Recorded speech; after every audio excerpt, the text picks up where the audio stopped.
Masaganang buhay at magandang araw po sa inyo lahat. Ngayon po ay araw ng Huwebes, February 12, 2026. Update lang po ako sa aking mga tanim na Olmete variety of lettuce. 51 days po sila ngayon mula nung may load dito sa ating smart balcony garden. In 51 days, gusto ko pong mag-sample ng timbang kung gaano na kabigat ang mga ito at kayo pong magsabi kung ano po yung naging performance ko. Ito po kasi yung first time ko sa journey na aking pinasok sa hydroponics. By the way, ang aking mentor po sa hydroponics journey ay si Sir Fernando Algozo ng Alfreyas Hydroponics and Garden. Sa kanya po galing ito, 550 heads, pero may kalahati po rito, o halos kalahati na pamigay ko na. Yung pong ginagamit nating nutrient solution, NutriHydro, galing din po sa kanya. Pero ang iba po pong like Beba, Subamo, iba pang produkto ng NutriHydro ay galing naman po kay Sir Chris Tuazon.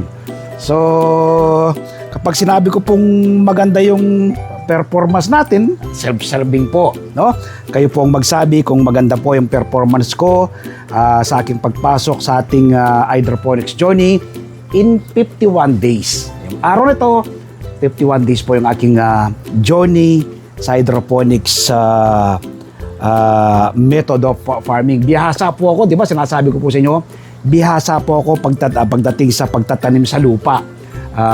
Kahit nakapikit po ako, talaga namang napapaganda po natin ng maayos yung ating mga tanim na halaman na sa lupa. Ito po, hydroponics, tubig po. Ito pong setup na ito na nasa gitna pong ito, NFT, Nutrient Film Technique. Meron din po akong dalawang box dyan na Kratky, Pero ito po, NFT to, dumadaloy po yung tubig dito, bumabalik doon sa box, tapos pupunta sa mga halaman. Naka-timer po sila, Hindi mo kailangang diligan, pwede mo silang iwan.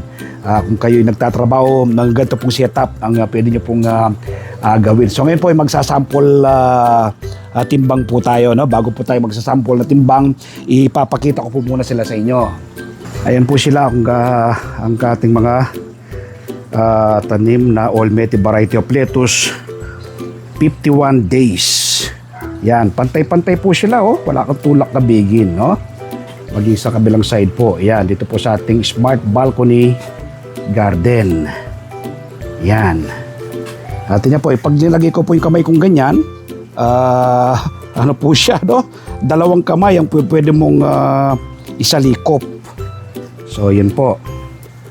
Ating mga tanim na Olmete variety of lettuce. Ngayon po, kukuha tayo ng isa, So, ito po itong isa, kukunin natin. Yan. Kunin po natin. Tingnan niyo po yung mga ugat niya. Alright.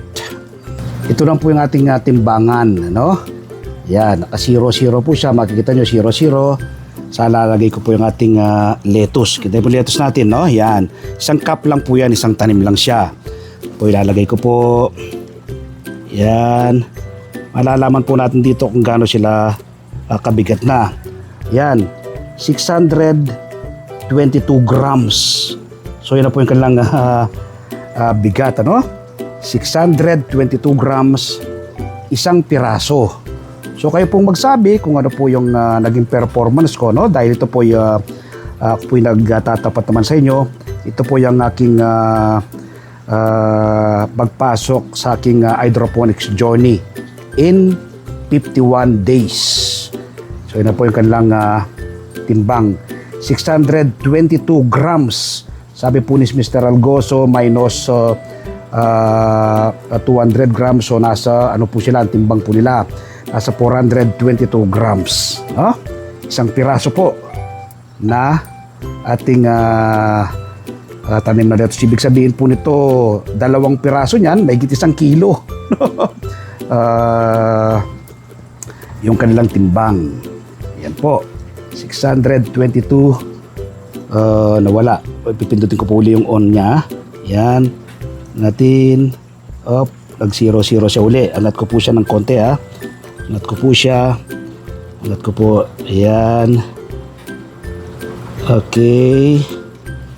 Naano siya dahil sa kanyang ugat eh. Hirap siyang dapat nakatayo siya.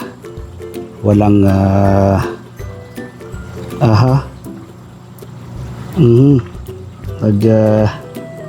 natutumba siya. Yan. Alright, yan. 0-0 siya uli. Natin na. Nagloko yung ating timbangan. Sa mga matagal na pong nag-hydroponics, kayo pong magsabi kung ano po yung aking naging performance. Ano? Ako po sinasabi ko na po sa inyo, 51 days po yung aking journey sa hydroponics. Nasa 622 grams po sila. Sabi ni Mr. Algoso, minus po itong cup, 200 grams. So nasa 422 grams po sila. In 51 days mula nung ma-load dito sa ating smart balcony garden. Meron na pong kasunod kaagad dyan, ano? Meron po siya ng kasunod kaagad dyan. Ito po. Ito naman po, from sowing naman po ito, nasa ano na po sila? Nasa 14 days from sowing naman po, direct sowing po ito sa yung seeds po niya. Ito po, mula nung ma-load. No? So sana hindi po kayo ma-confuse. No? Ito ay 14 days mula nung direct sowing. Ito naman po, 51 days mula nung my-load dito sa ating smart balcony garden. Dahil may mga kapalit na po, dahil this coming Sunday, lahat po ito ay i-dispose ko na, pamimigay ko po itong lahat ito. No? Kaya may kapalit na ng bago. So, bakit ko po ito pinapakita sa inyo? Nang sa ganon ay magkaroon po ng idea yung mga growers natin kung itong performance nito, kamukha po ng magiging performance ninyo kapag kayo po ay pumasok sa hydroponics journey. Kikita, no? May kita. Kikita talaga po kayo. Kaya kumikitang kabuhayan sa pagliletus. Yun lang po ng aking intensyon. Ako po hindi ko nga po bebenta dahil pamimigay ko. Gusto ko lang pong i-share yung knowledge, no?